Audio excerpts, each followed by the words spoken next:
वालेकुम बच्चों, मैं प्रोफेसर अब्दुर्रहमान और आप देख रहे हैं मेरा YouTube channel AR smart maths, जिसमें हमने चैप्टर नंबर 12 शुरू किया था और 12.2 हमने स्टार्ट की थी। इसमें क्वेश्चन नंबर 4 आज हम शुरू करेंगे। इससे पहले हमने क्वेश्चन नंबर 1, 2 और 3 इसका कंप्लीट कर लिया। उससे रिलेटेड जितने भी फॉर्मूले थे वो सारे के सारे डिस्कस कर लिए। आज का जो क्वेश्चन है, इस क्वेश्चन में इन्होंने कुछ बच्चों के मार्क्स दिए गए हैं जो इंग्लिश के अंदर हैं, और इन्होंने इनका जो डाटा है वो ग्रुप्स की फॉर्म में दिया हुआ है। ये डाटा अगर आप देखें तो ये सारे का सारा डाटा जो है वो ग्रुप्स में लिखा हुआ है। ये उनके मार्क्स हैं और ये उनकी फ्रीक्वेंसीज़ हैं, यानी इस रेंज में 9 स्टूडेंट हैं। ये इसी तरह से इस रेंज के अंदर 18 है। तो ये उन्होंने सारी हमारे पास जो फ्रीक्वेंसीज़ हैं वो दी हुई हैं। इससे रिलेटेड क्वेश्चन में उन्होंने कहा है जी आपने फाइंड करना है इनका अर्थमेटिक मीन। अर्थमेटिक मीन निकालना है डायरेक्ट मेथड से भी और शॉर्टकट फार्मूले से भी, और ये फार्मूले मैंने आपको पहले भी पिछली वीडियो में समझाए थे। मज़ीद मैं इस वीडियो में भी आपको इन दोनों फार्मूलों को समझा के फिर हम क्वेश्चंस को आगे शुरू करेंगे। इसके बाद सेकंड पार्ट में इन्होंने कहा है जिसका मीडियन भी फाइंड करना है हमने। तो क्वेश्चंस के अंदर आए तो ये मैंने डाटा जो है वो वर्टिकल लाइंस में लिख लिया और हम अर्थमेटिक मीन फाइंड करने लगे हैं ग्रुप डाटा के साथ। ये जो डाटा हमें दिया गया है ये ग्रुप डाटा के अंदर है, तो इसका जो मेथड है वो थोड़ा सा डिफरेंट होगा। अब इसमें देखें, अगर हमने इसका मीडियन निकालना है तो मीडियंस के लिए सबसे पहले हमें x की ज़रूरत पड़ेगी। अगर आप इसका फार्मूला देखें तो ये इसका फार्मूला लिखा हुआ है सम fx ओवर सम f। तो हम अगर डायरेक्ट मेथड से फाइंड करना चाहते तो हमारे पास x होना चाहिए, फिर इस x को हम f से मल्टीप्लाई करके इसका सम निकालेंगे। तो हम x कैसे निकालेंगे? x को निकालने के लिए हमें क्या करना पड़ेगा? क्लास मार्क फाइंड करना पड़ेगा। क्लास मार्क का मतलब होता है ये जो क्लासेस हैं इनका मिड पॉइंट हमने निकालना है। मिड पॉइंट निकालने का मेथड क्या होगा? दोनों नंबरों को ऐड करेंगे और 2 से डिवाइड कर देंगे, तो आ जाएगा 15 प्लस 19 डिवाइडिंग बाई 2। तो इसका जो क्लास मार्क है वो हमारे पास आ जाएगा 17। नेक्स्ट इसी तरह से हम 24 को ऐड करेंगे, 20 प्लस 24, इसको 2 से डिवाइड करेंगे तो इसका आंसर आ जाएगा 22। तो अगर हम देखें तो इन दोनों नंबरों में 5 नंबरों का डिफरेंस आ रहा है, तो 5 नंबर हम ऐड करते जाएं तो इनके जो मिड पॉइंट्स हैं वो हमारे पास आ जाएंगे। 22 में 5 ऐड करेंगे 27 आ जाएगा, 27 में 5 ऐड करेंगे 32, और 32 में 5 ऐड करेंगे तो 37 आ जाएगा। तो ये इनके क्लास मार्क आ गए। अब हमने क्या करना है, इसका तीसरा कॉलम जो है इसमें हम क्या करेंगे, f और x वाले जो कॉलम्स हैं इनको आपस में मल्टीप्लाई करवाएंगे और इनके आंसर जो है वो हम इस कॉलम में लिख लेंगे। तो ये हमारे पास है, इन सारे नंबरों को मल्टीप्लाई करके हम राइट कर लेते हैं। पहले नंबर पे है 9 मल्टीप्लाई बाय 17, तो इसका आंसर आ गया हमारे पास 153। नेक्स्ट नंबर है 18 मल्टीप्लाई बाय 22, इसको मल्टीप्लाई करेंगे तो ये आएगा 396। 35 मल्टीप्लाई बाय 27, इसका आंसर आ जाएगा 945। अगेन हमारे पास जो है 17 प्लस मल्टीप्लाई बाय 32 है, इन दोनों को मल्टीप्लाई किया तो इसका आंसर आ जाएगा 544, और 5 मल्टीप्लाई बाय 37 जो है इसका आंसर आएगा 185। तो मैंने क्या किया है, इन सारे नंबरों को मल्टीप्लाई करके इनका आंसर निकाल लिया, यानी f और x को मल्टीप्लाई करेंगे, जो आंसर आएगा वो हम यहाँ पे राइट कर लेंगे।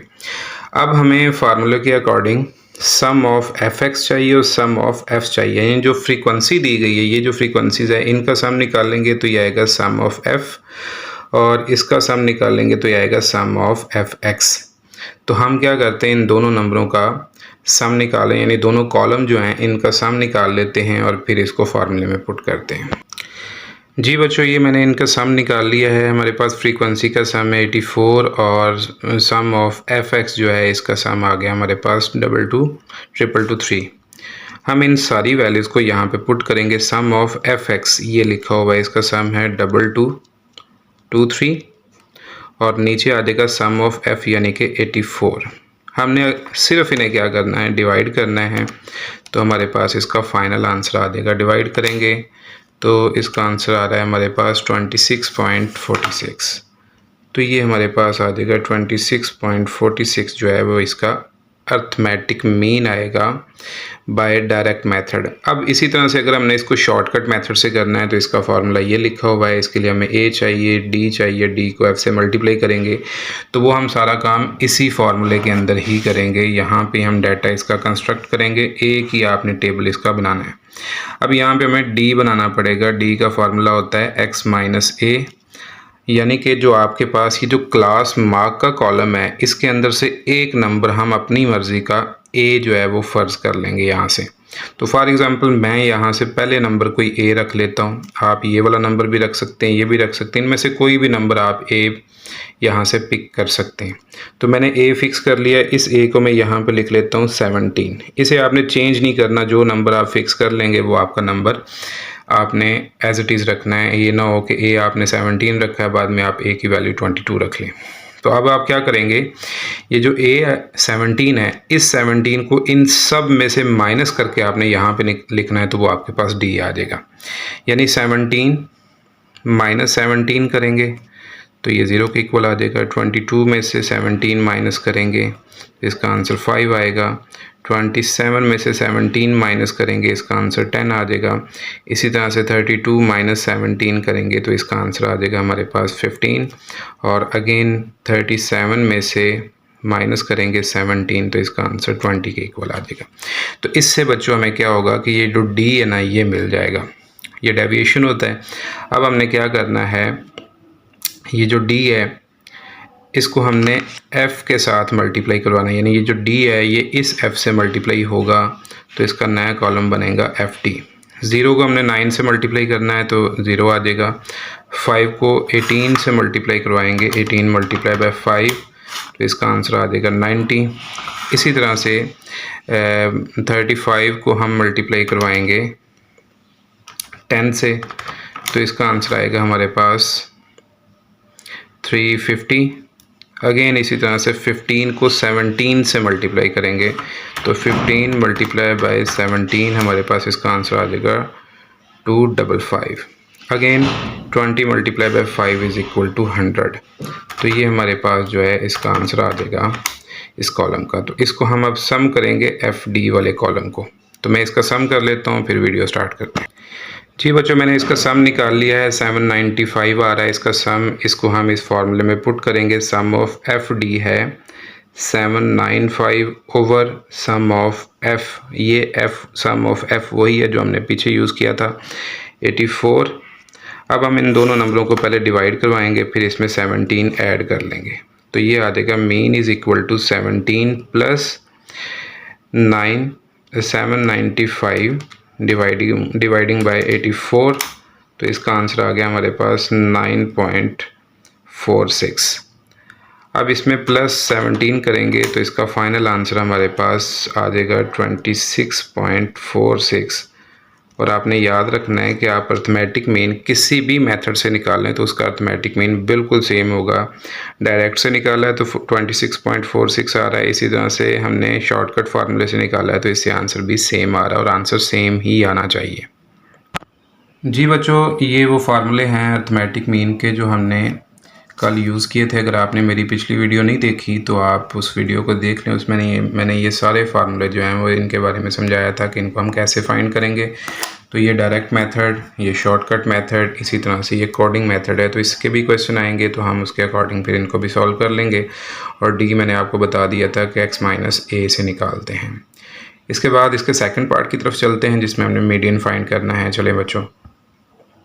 जी बच्चों, ये इसी क्वेश्चन का सेकंड पार्ट है हमारे पास। इसमें हमने मीडियन फाइंड करना है फॉर ग्रुप डाटा, यानी ग्रुप डाटा के लिए मीडियन कैसे निकालते हैं। इस मीडियन को हम निकालना सीखेंगे कि ये कैसे हम फाइंड करते हैं। इसके लिए मैंने वही डाटा सारे का सारा लिख लिया है जो हमें क्वेश्चन में गिवन था और इसकी फ्रीक्वेंसीज में मैंने लिख लिया। अच्छा, इस फार्मूले को पहले समझ लेते हैं। जो मीडियन का ग्रुप डाटा का फार्मूला है इसमें L plus H over F n/2 minus C है। ये जो L है ये दो फार्मूलों के अंदर यूज़ होगा, एक मीडियन में, एक मॉड के अंदर। तो जब भी L आ जाए इसका मतलब है कि आपको डाटा के अंदर फ्रीक्वेंसी जो है, यानी जो हमारे पास क्लास बाउंड्री है, वो लाजमन बनाना पड़ेगा। तो क्लास बाउंड्री जो है वो कंपलसरी होती है। तो हम सबसे पहले देखते हैं कि ये जो डाटा हमें गिवन है, क्या इस डाटा के अंदर क्लास बाउंड्री है या नहीं है।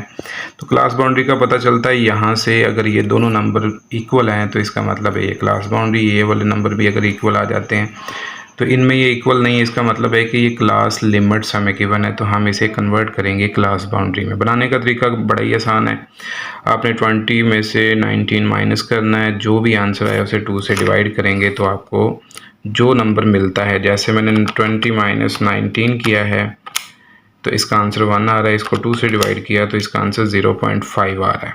तो ये जो 0.5 होगा मैं इन नंबरों में से माइनस करूँगा और इन नंबरों में प्लस करके यहाँ पे लिख लूँगा। 15 में से माइनस करेंगे तो 14.5 आ जाएगा, 19 में प्लस करेंगे तो 19.5 आ जाएगा। अगेन यहाँ पे भी 20 में से माइनस करेंगे 19.5 और यहाँ पे आएगा 24.5।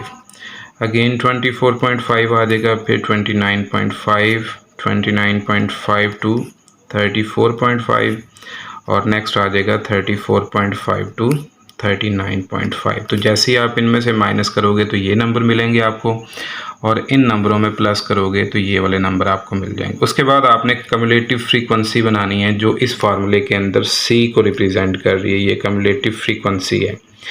तो बनाने का तरीका कर क्या होगा कि ये फ्रीक्वेंसी से रिलेटेड है। हम फ्रीक्वेंसी वाले पहले नंबर को यहाँ पे लिख लेंगे एज इट इज़, फिर हम इस 9 में ये वाला दूसरा नंबर ऐड कर देंगे तो इसका आंसर हो जाएगा 18 + 9 27। अगेन हम 27 + 35 करेंगे, इसका जो भी आंसर आएगा वो हम यहाँ पर लिख लेते हैं 27 + 35, तो इसका आंसर आ रहा है 62। फिर 62 यहाँ पे लिखेंगे और इसमें ये नेक्स्ट नंबर आपने ऐड करना है। तो ये ऐड करेंगे तो 69 + 79 आ जाएगा हमारे पास। हम ऐड कर लेते हैं इसे ताकि कोई मिस्टेक ना हो, +17, तो इसका आंसर ये आ रहा है। उसके बाद इसमें 5 ऐड करेंगे, 79 + 5 = 84। और आपने याद रखना है कि इस फ्रीक्वेंसी का जो सम हमने निकाला था वो 84 था, तो ये वाला नंबर भी 84 होना चाहिए और इस नंबर को आपने n का नाम देना है। ठीक हो गया। तो इस तरह से आप इसकी कम्युलेटिव फ्रीक्वेंसी और क्लास बाउंड्रीज पहले बना लोगे। अगर डाटा में क्लास बाउंड्रीज गिवन हो तो फिर आपको बनाने की ज़रूरत नहीं है यहाँ पर। अब देखना क्या है, हमने यहाँ से ये जो n है इस n को हम 2 से डिवाइड करेंगे। n है 84, इसे हम डिवाइड कर लेते हैं 2 से, तो इसका आंसर आ जाएगा हमारे पास 84 डिवाइडिंग बाई 2, तो इसका आंसर 42 आ रहा है। हमने देखना है कि ये 42 हमारे इस कम्युलेटिव फ्रीक्वेंसीज़ के अंदर कहाँ पे यूज़ कर रहा है, किसके ज़्यादा क्लोज़ है। तो 9 के अंदर तो 42 नहीं आता, 27 में भी नहीं आता, 62 में यानी कि इस नंबर की रेंज के अंदर ये लाई करता है। तो आपने क्या करना है, यहाँ से इस पूरे रो को आपने अंडरलाइन कर लेना है। इसी रो के अंदर आपको बाकी सारी चीज़ें मिल जाएंगी जो भी डाटा आपको चाहिए। तो यहाँ पे अगर हम फ्रीक्वेंसी वाले कॉलम में आते हैं तो ये इसकी फ्रीक्वेंसी होगी। ये वाला नंबर हमारे पास लोअर क्लास बाउंड्री यानी जो L होता है ये लोअर क्लास बाउंड्री को रिप्रेजेंट करता है। और जो अंडरलाइन किया होगा इसमें कम्युलेटिव फ्रीक्वेंसी वाले कॉलम में जो ऊपर वाला नंबर है ये C के इक्वल होगा, यानी कि इसको हम C का नाम देंगे।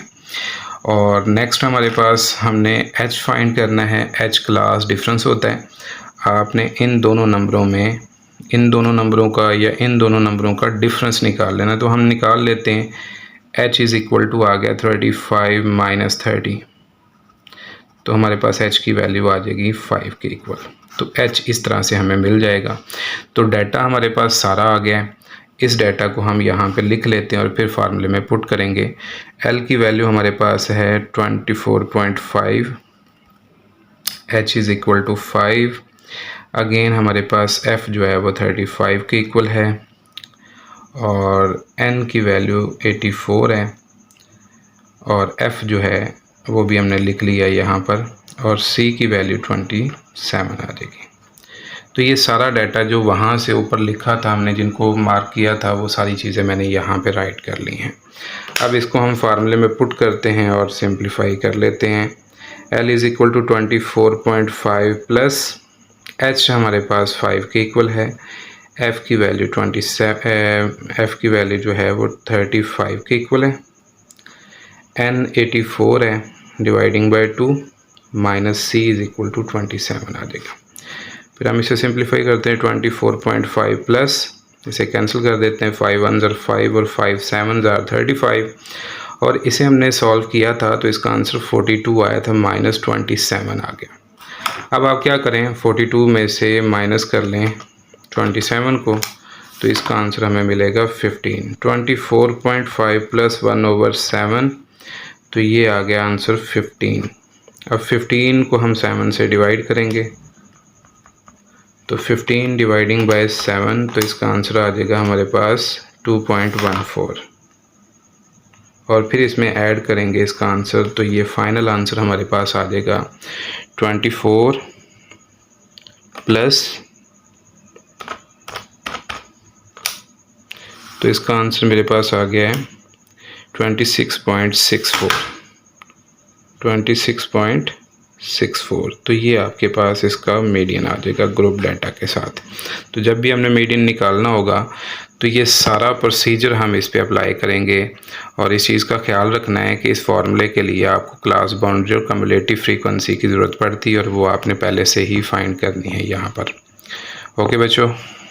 जी बच्चों, क्वेश्चन नंबर 5 हम शुरू करने लगे हैं। इसमें हमें इन्होंने फ्रीक्वेंसी टेबल हमें दे दी है और इसमें इन्होंने कहा है जी आपने मॉड फाइंड करना है। ग्रुप डाटा है और इस ग्रुप डाटा का मॉड निकालने का तरीका थोड़ा सा मुख्तलिफ है। पहले हमने मॉड जो निकाला था वो अनग्रुप डाटा का था जिसमें हमने ये बात की थी कि जो डाटा के अंदर सबसे ज़्यादा वैल्यू रिपीट होती है वो उसका मॉड होता है। ठीक है, तो अब हम यहाँ पे ग्रुप डाटा से सॉल्व करने लगे हैं। तो मैंने क्या किया है, यहाँ पे सारे डाटा को वर्टिकल वे में लिख लिया है और इसका ये फार्मूला मैंने लिखा है, ये आपकी बुक में मौजूद है। इस फार्मूले के अंदर ये एल गिवन है आपको, एल का मतलब वही क्लास लोअर क्लास बाउंड्री है और एच इसका क्लास साइज़ होगा या क्लास डिफरेंस होगा। ठीक है, और इसी तरह से एफ एम इसकी मैक्सिमम फ्रीक्वेंसी या मॉडल फ्रीक्वेंसी भी आप कह सकते हो, मॉडल क्लास भी कह सकते हो। और F1 का मतलब है कि जो मैक्सिमम फ्रीक्वेंसी होगी इससे ऊपर वाला नंबर F1 होगा और नीचे वाला नंबर F2 होगा। तो क्वेश्चन की तरफ चलते हैं। इसमें देखें जी, सबसे पहले नंबर पे तो हमें क्लास बाउंड्री बनानी पड़ेगी क्योंकि क्लास बाउंड्री अगर आप देखें यहाँ पर तो ये दोनों नंबर इक्वल नहीं है। तो क्लास बाउंड्री का तरीकाकार वही होगा, 10 में से 9 माइनस करेंगे 1 आएगा, 1 को 2 से डिवाइड करेंगे तो 0.5 आ जाएगा। उस 0.5 को इन सब में से माइनस और इन सब में प्लस कर लेंगे। ठीक है, तो यहाँ पे आएगा 4.5, यहाँ पे आएगा 9.5, अगेन 9.5 आ जाएगा और इसमें आ जाएगा 14.5, नेक्स्ट 14.5 और ये 19.5 आ जाएगा।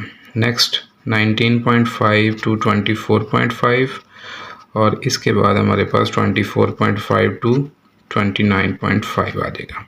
तो इसकी क्लास बाउंड्री बन गई। अब इस क्लास बाउंड्री के अंदर ये जो फ्रीक्वेंसी वाला कॉलम है ना, इस कॉलम के अंदर जो सबसे बड़ा नंबर है ये 18, सबसे बड़ा नंबर, इसको हम FM का नाम देंगे। इससे ऊपर वाले नंबर को F1 और नीचे वाले नंबर को F2 का नाम दे देंगे। और इसी FM वाली रो के अंदर ये जो है, इस रो के अंदर जो है ये वाला नंबर L के इक्वल होगा। और H निकालना मैंने आपको समझाया था कि किसी भी क्लास के अंदर आप उन दोनों नंबरों का बड़े नंबर में से छोटे नंबर को माइनस करें तो आपको उसमें से H मिल जाएगा। तो H इसका निकाल लेते हैं। H is equal to 25 minus 20 is equal to 5 के। तो H इसका 5 के इक्वल आ गया। तो मुझे डाटा मिल गया। इस डाटा को हम राइट कर लेते हैं और उसके बाद इसको फार्मूले के अंदर पुट कर देते हैं। जी बच्चों, ये मैंने सारा डाटा लिख लिया है। L, FM, F1, F2 और H की सारी वैल्यूज़ हमने यहाँ पे लिख ली हैं। सबसे पहले L पुट करेंगे तो 14.5 आएगा। FM की वैल्यू 18 माइनस F1 8 के इक्वल है। नीचे आ जाएगा 2, इसके साथ FM है 18 माइनस F1 8 के इक्वल और माइनस 11 आ जाएगा। यानी F1 भी माइनस हो रहा है, F2 भी माइनस हो रहा है, तो दोनों को हम माइनस करेंगे और मल्टीप्लाई करवा देंगे 5 के साथ। 14.5 प्लस 18 में से 8 माइनस करेंगे 10 आएगा और ये जो 5 है ये इससे आपने मल्टीप्लाई करवा देना ऊपर वाले नंबर से, इसको सिंप्लीफाई करके। और ये यहाँ पे 36 होगा। 18 को 2 से मल्टीप्लाई करें, कैलकुलेट कर लेते हैं। 2 मल्टीप्लाई 18 माइनस 8 माइनस 11, तो इस सारे का आंसर हमें 17 मिल रहा है यहाँ पर। इसके बाद आप इसे मज़ीद सिंप्लीफाई कर लें। Mod is equal to 14.5 plus, अब ये 10 5 से मल्टीप्लाई होगा 50 हो जाएगा और नीचे 17 आ जाएगा।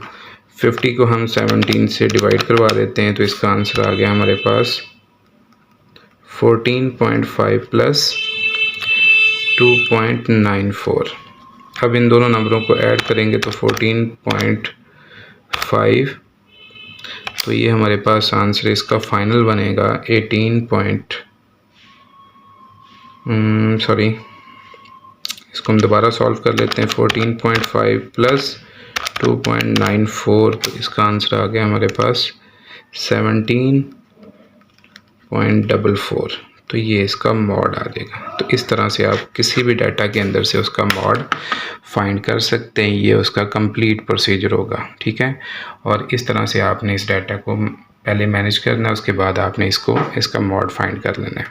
अच्छा बच्चों, अगर आप मेरी वीडियो पे नए हैं तो आप इस चैनल को सब्सक्राइब करें और बेल आइकन को भी प्रेस करें ताकि मेरी नई आने वाली इस चैप्टर से रिलेटेड आपको सारी वीडियोस मिलें, जिसमें आपको कंप्लीट मेथड समझाया जाएगा, कंप्लीट एक्सरसाइज जो है वो सॉल्व की जाएगी एक एक स्टेप के साथ।